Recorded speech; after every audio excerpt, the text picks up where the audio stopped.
Last Tuesday morning, I was visiting my daughter and her family for breakfast. My 7-year-old granddaughter Sarah was watching me carefully as I slowly made my way from the kitchen table to the living room. Each step was an effort. My knees felt like rusty hinges, and I winced with every movement. Sarah looked up at me with those innocent blue eyes and asked, "Grandpa, why do you walk like that? Like a robot that needs oil?" The room fell silent. My daughter looked mortified, but I just chuckled. Children have a way of stating the painful truth, don't they? But later that night, her words echoed in my mind. Is that how others see me too? A broken-down old man? Someone whose mobility is so compromised that even a child notices? I looked in the mirror and wondered when exactly I had started accepting this pain as my new normal. Maybe you've had a similar moment. A grandchild's innocent question. A friend who notices you can't keep up on walks anymore. Or perhaps it's just the silent recognition each morning as you struggle to get out of bed, feeling like your body has betrayed you. I'm Dr. Robert Collins. I'm 91 years old, and I've been practicing medicine for over 6 decades. I still see patients 3 days a week, not because I need to, but because I believe my experience can help others just like you. You see, I'm not just a doctor who treats joint pain. I've lived with it myself for 20 years. Throughout my career, I've watched medical science evolve dramatically. I've seen treatments come and go, but nothing prepared me for what I discovered about joint pain in my 80s, a discovery that completely transformed my own mobility and has since helped hundreds of my elderly patients reclaim their independence. You know that feeling, the one that starts as a dull ache when you first wake up, the stiffness that makes those first few steps to the bathroom feel like you're walking on broken glass. By mid-afternoon, your knees are throbbing. Your hands can barely open a jar of pickles, and forget about getting down on the floor to play with your grandchildren. How would you ever get back up? Last month, I met with Martha, an 83-year-old former schoolteacher. She came to my office in tears. "Dr. Collins," she said, "my daughter has invited me to stay with them in Colorado. My only grandchild is getting married, and I want to dance at her wedding. But how can I even consider traveling when I can barely walk to my mailbox?" Then there was Richard, a 78-year-old retired carpenter whose hands had become so stiff and painful that he could no longer pursue his woodworking hobby. "These hands built houses," he told me, holding up his gnarled fingers. "Now they can't even hold a hammer. I understand these stories because they could be my own. The worst part isn't even the physical pain. It's the loss of dignity, the shrinking world, the feeling that your body is becoming your prison. And here's what makes me angry. Most doctors will tell you this is just part of aging. They'll prescribe pills that upset your stomach or creams that smell medicinal and barely work. They'll suggest expensive surgeries with difficult recoveries, or worst of all, they'll just dismiss your pain entirely. But here's what decades of medical practice has taught me. Joint pain is not inevitable. And it's not your fault. What most people, even many doctors, don't understand is that joint deterioration isn't simply about wear and tear, or even about inflammation alone. The latest research reveals something far more significant happening at the cellular level in your joints.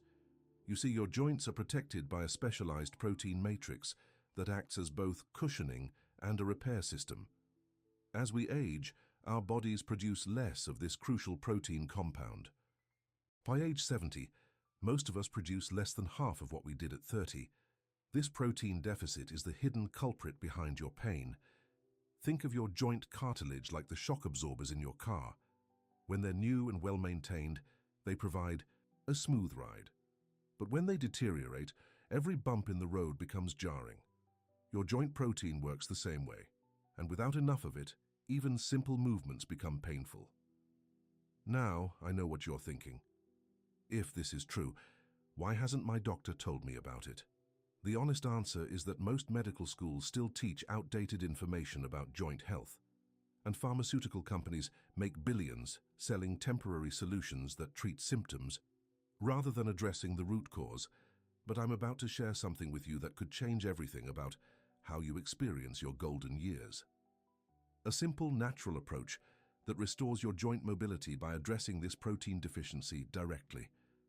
Before I tell you exactly what to do, I want you to know that this solution requires no prescription costs less than your monthly coffee. Budget can be done entirely at home, and most importantly, begins working in just 7 days. I've seen patients who could barely walk to their mailbox who are now taking daily neighborhood strolls. Others who couldn't knit or play cards who have returned to their favorite hobbies. And yes, I've even seen grandparents who are back on the floor playing with their grandchildren and getting up without assistance.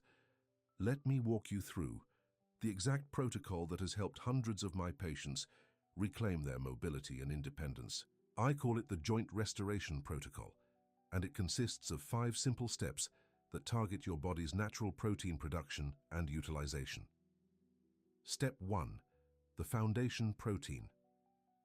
The cornerstone of this approach is consuming the right type of collagen protein. But not just any collagen.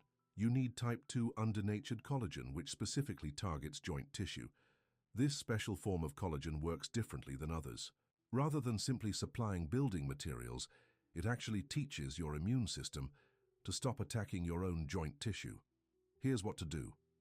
Each morning, take 40 milligrams of type 2 undernatured collagen on an empty stomach with a small glass of water.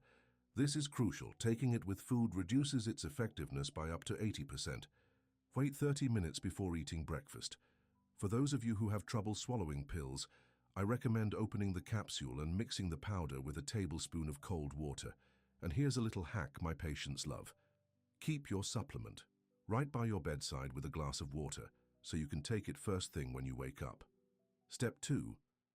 The absorption activators. For your body to properly utilize this special protein, you need specific supporting nutrients. The 3 most critical ones are vitamin C, manganese, and a little-known compound called MSM. Vitamin C is essential for collagen formation. Without it, your body simply cannot build new joint tissue. Manganese activates the enzymes that incorporate the collagen into your cartilage. And MSM provides the sulfur compounds that give your new joint tissue its strength and flexibility. Here's what to do. With lunch each day, consume 500 milliliters of vitamin C, 2 milliliters of manganese, and 1,000 milliliters of MSM. These can be taken as supplements, but I prefer you get them from food when possible. For vitamin C, 1 orange and a handful of strawberries will give you what you need. For manganese, just 2 tablespoons of pineapple and a quarter cup of oatmeal provides your daily requirement. For MSM, this one is trickier to get from diet alone, so a supplement is often necessary. For seniors with arthritis in their hands who struggle with fruit preparation, I recommend keeping pre-cut fruit in small containers in your refrigerator. My wife Nancy prepares these on Sunday for the entire week. Step 3. The inflammation extinguisher. Even as you rebuild your joint tissue, you need to calm the existing inflammation that's causing your pain. The most powerful natural anti-inflammatory compound I've found in 60 years of practice is curcumin, the active component in turmeric. But there's a problem. Curcumin is poorly absorbed by itself. The secret is combining it with 2 specific compounds that increase its bioavailability by up to 2,000%. Here's what to do. Each evening, take 1,000 milliliters of curcumin combined with 10 milliliters of piperine from black pepper extract and a small amount of healthy fat. I recommend a teaspoon of olive oil or a few slices of avocado. For my patients who don't like swallowing more pills, I've developed what I call the golden milk remedy. Simply warm a cup of milk, dairy or plant-based, add 1–2 teaspoons of turmeric powder, a pinch of black pepper, and a teaspoon of honey. Stir well and sip slowly before bed. This not only delivers your curcumin dose, but also promotes restful sleep, which is essential for tissue repair. Step 4. The movement medicine. Now I know exercise might be the last thing you want to do when your joints hurt, but specific gentle movements are absolutely essential for increasing synovial fluid production, the natural lubricant in your joints. Here's what to do. Twice daily, perform what I call range restoration exercises. These aren't about building strength or endurance. They're specifically designed to move your joints through their full range of motion to distribute nutrients and remove waste products. For knees, sitting in a chair, slowly extend one leg until straight. Hold for 3 seconds, then return to starting position. Repeat 10 times with each leg. For shoulders, standing or sitting, make small circles with your arms at your sides, gradually increasing the size of the circles. Do 10 forward and 10 backward. For hands, spread your fingers wide, then make a gentle fist. Repeat 10 times. Then touch each fingertip to your thumb, one at a time. For those with severe mobility limitations, I recommend doing these exercises in warm water. A bathtub works perfectly. The buoyancy reduces pressure on your joints, while the warmth increases blood flow. Step 5. The regeneration rest. The final component is often the most overlooked, yet it's absolutely crucial. Your body repairs joint tissue primarily during deep sleep. Without quality rest, the previous 4 steps won't reach their full potential. Here's what to do. Implement a 15-minute pre-sleep routine that prepares your body for optimal joint regeneration. Apply a warm compress to painful joints for 10 minutes before bed. Perform gentle stretching, focused on relaxation. Not range of motion position pillows to remove pressure from painful joints while sleeping. For those with hand arthritis, wearing loose, open-fingered compression gloves while sleeping can reduce morning stiffness by up to 60%. For knee pain sufferers, a small pillow between your knees when sleeping on your side can make a world of difference. Now, I could share scientific studies and medical jargon about why this protocol works. But instead, let me tell you about real people. People just like you, who have transformed their lives using these exact steps. Meet Eleanor, 79 years young. When Eleanor first came to see me, she was using a walker and hadn't been able to tend to her beloved garden in over 2 years. Her world had shrunk to the confines of her home, and depression was setting in. "My garden was my joy," she told me, eyes downcast. "Now I just look at it through the window and remember when I could kneel in the dirt and feel alive." Eleanor followed the joint restoration protocol diligently. After 3 weeks, she noticed she could stand from her chair without using the armrests.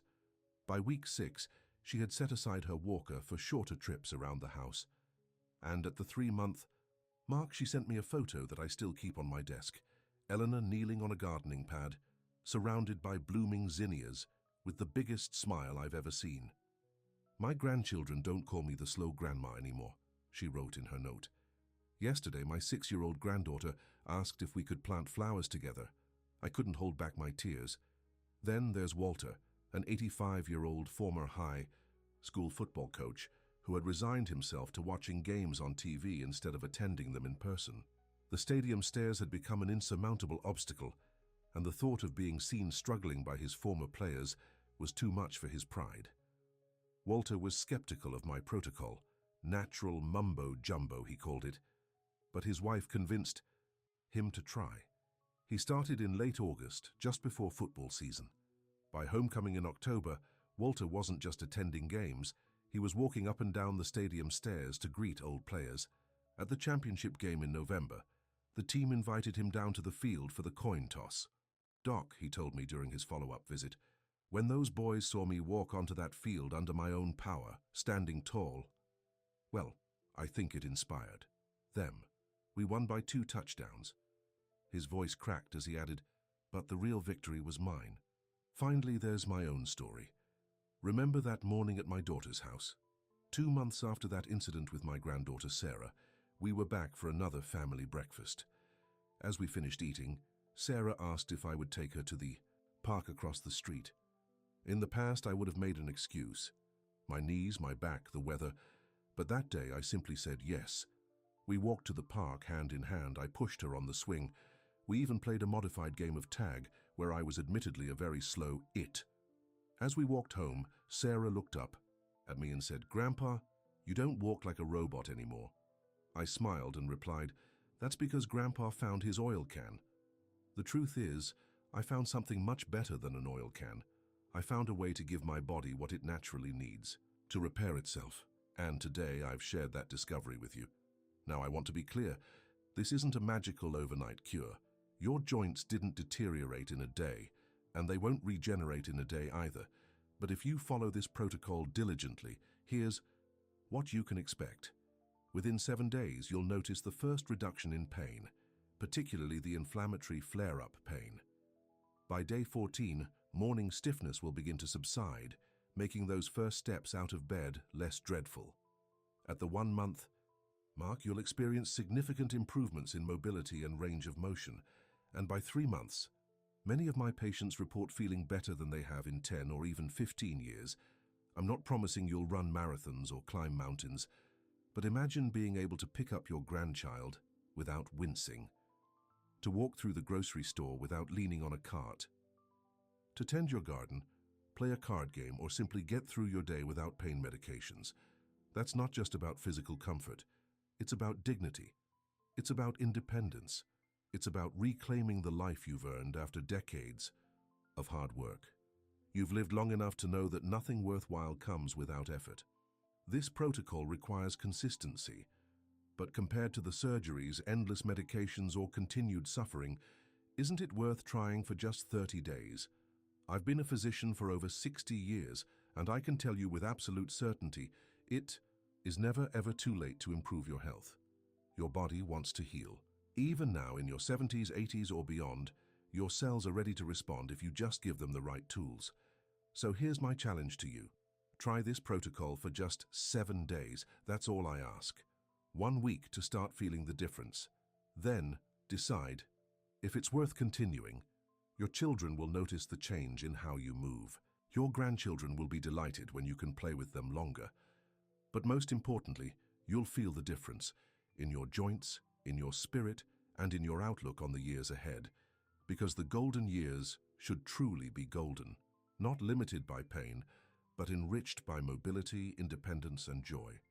If this information has helped you, please consider sharing it with someone else who's suffering.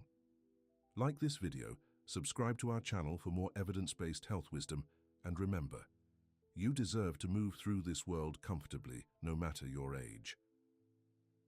Until next time, this is Dr. Robert Collins, wishing you health, mobility, and the freedom to enjoy every precious day.